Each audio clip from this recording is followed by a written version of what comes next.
Hi, welcome to week 3 of Karmic Creations and Tarot. Hopefully you've watched my first 2 weeks, but if you didn't, that's okay. Go back and watch them now. Also, take a second to hit that subscribe button, hit the like button, and leave a comment if you want to leave something positive. If you're going to be negative, don't bother because no one needs that kind of negativity in their lives. So, on to today's episode. Today we're going to talk about black tourmaline. Black tourmaline is one of my favorite crystals.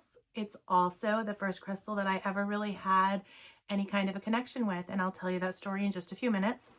Before I start though, I'm going to do the same disclaimer that I'm doing every week. Crystals have been used for centuries as a healing modality, but under no circumstances should crystals take the place of medical treatment. If you are sick, if you are not feeling well, if there is a chance that something may be wrong, get yourself to a doctor. Don't think that you're going to cure every kind of illness by holding a piece of rose quartz over your heart, because that's just not going to work for you, and you deserve better than to suffer if you're really sick. So let's talk about black tourmaline. Black tourmaline is my favorite stone. I have been using black tourmaline for about 15-16 years now. So it's a stone that takes negative energy and it transforms it into positive. So it's not just something that blocks your body from negative energy. It's actually a stone that transforms the negative into positive. So it's powerful, it's helpful, and it's a base chakra stone, which means that it is very grounding. So my personal story with black tourmaline, I cannot wear black tourmaline anymore. I want to show you this stone though. This is black tourmaline in its polished form. You can also get it in its natural form. If you get it in its natural form, it looks almost chunky and like has ridges in it, and it's not a pretty stone at all. There's a lot of different kinds of tourmaline. There's watermelon tourmaline, there's pink tourmaline, and there's black, but black is the only one that we're going to be talking about today. So the black tourmaline, for me, I used to wear a black tourmaline necklace every day, and I had to stop wearing it. It was about 15 years ago. I was at work, and when I tell you this takes negative energy and it transforms it into positive, it's almost like it has a chemical reaction within the stone when it happens. And for me, when I was around people who were very negative, or people who were trying to stab me in the back, or were fake to my face, the stone would get very hot. So I would know right away that that was not a decent person for me to be around. So it was about 15 years ago. I was at work, and there was a coworker who wanted my job, and she was willing to do whatever she could to get rid of me. Not, actually get rid of me, but get rid of me from the position that I was working in. So I was having a conversation with her one day, and I had my tourmaline necklace on. And as we were talking, I started to feel a burning sensation where my necklace was. And I touched my necklace, and it was super, super hot to touch. And it actually became so hot that it left a blister and a scar from where I was wearing it, and took a long time for that to heal, but it let me know that this person was someone who I just could not trust. And that was a good thing for me to know, because it saved me a lot of aggravation after that. So I love to use black tourmaline as a gauge to see if someone is a person who I can trust or who I cannot trust, and go from there.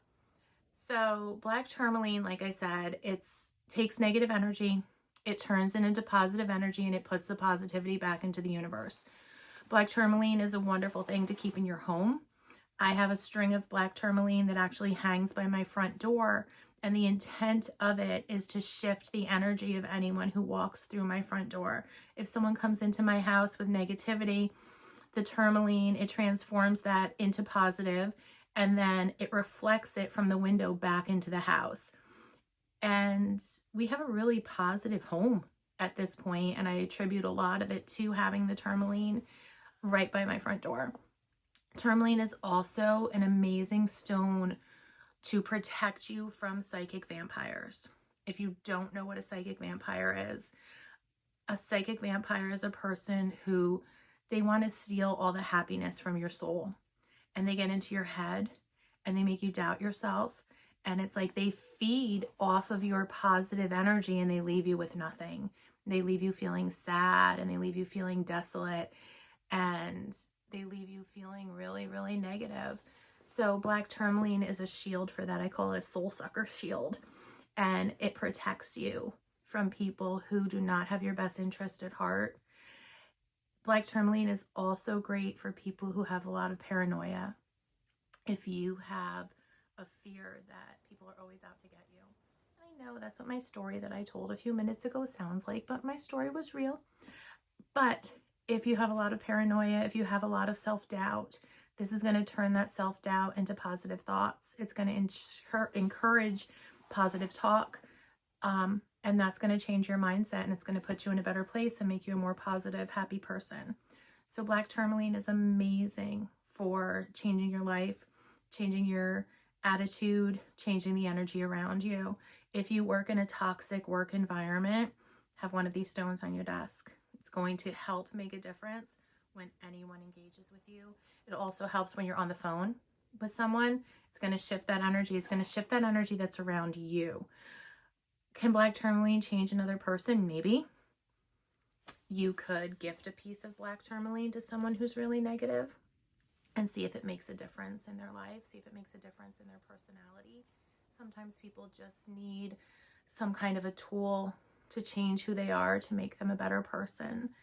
The black tourmaline is definitely a stone that converts negative into positive, and it can be life-changing for people. So if you have a lot of negativity around you, if you have a lot of racing thoughts and you don't know what to focus on, if you need a grounding energy, if you need more positivity in your life, black tourmaline is the stone to go to. If you are looking for information on different stones and their healing properties, check out my Facebook page. It is Karmic Creations 17, K for Karmic, C for Creations, and the number 17 afterwards. If you are on there and you go into my photos, I have pictures of my cheat sheets that I use for customers of mine. And the cheat sheets have descriptions of every stone that I work with and a lot of the ones we're going to be talking about and what they would do for you. Another great resource if you want to learn about crystals and crystal energy is I just got this book not long ago, the Book of Stones. It who they are and what they teach. It is written by Robert Simmons and Naisha Asian. I hope I'm not massacring her name, but it gives a lot of really valuable information. The stones in this book, I like it because they're organized in alphabetical order. And I'll show you, there is a part in here for tourmaline. And they're actually, it talks about red tourmaline, green tourmaline, rainbow or watermelon tourmaline. And then it has a section on blue and black tourmaline also. So great resource if you want to learn more about crystals. It's a heavy read. There's a lot in there, but it's like a big encyclopedia like we used to have back in the day before we had Google. So that's it for my stone. Stone of the day, tourmaline. Get yourself one. See what you think. And next up is our tarot. So for the tarot, I'm going to shuffle the deck like I did last week.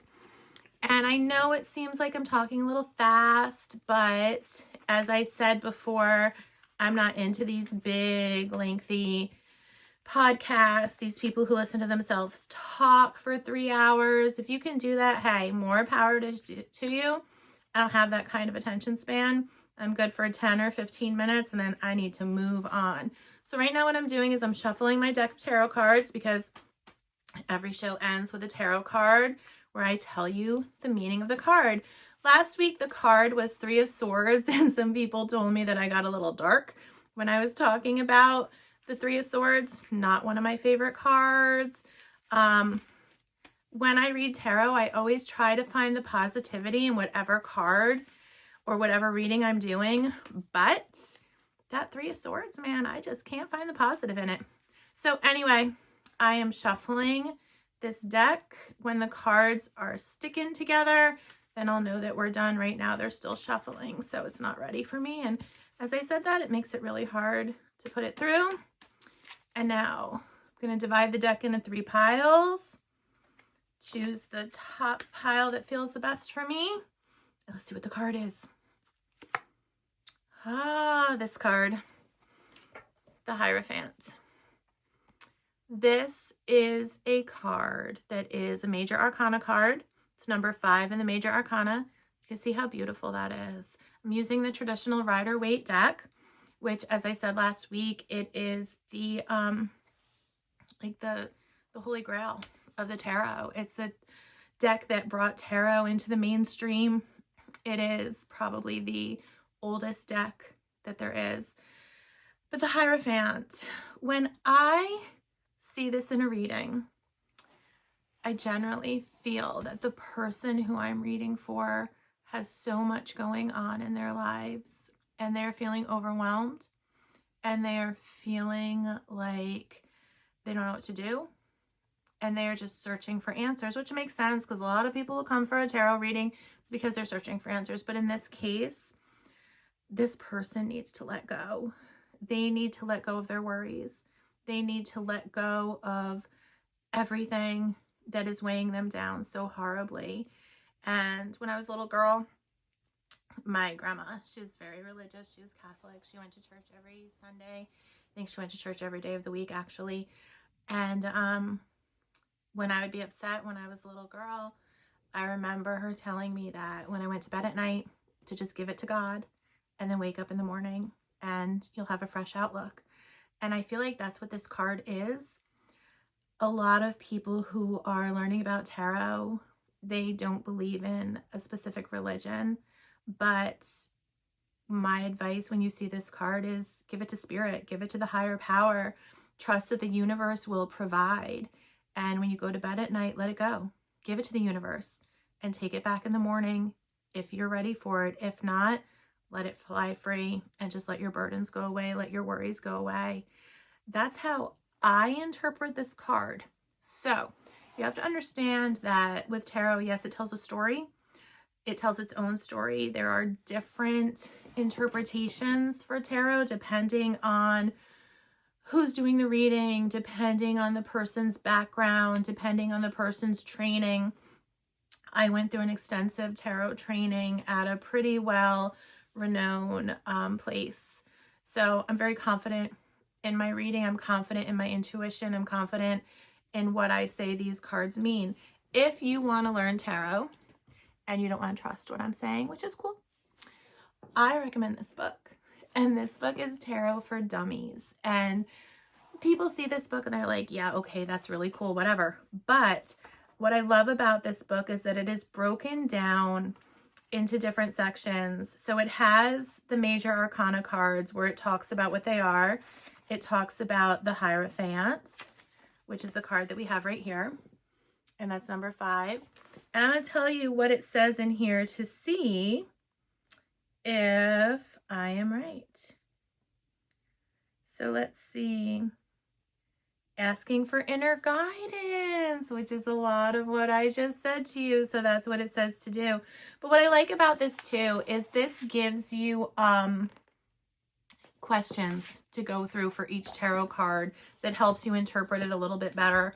I like that setup of that book also because instead of talking about the whole suit of cups, it talks about, it would tell you about the 2 of Cups, the 2 of Wands, the 2 of Pentacles, the 2 of Swords. So you can compare them.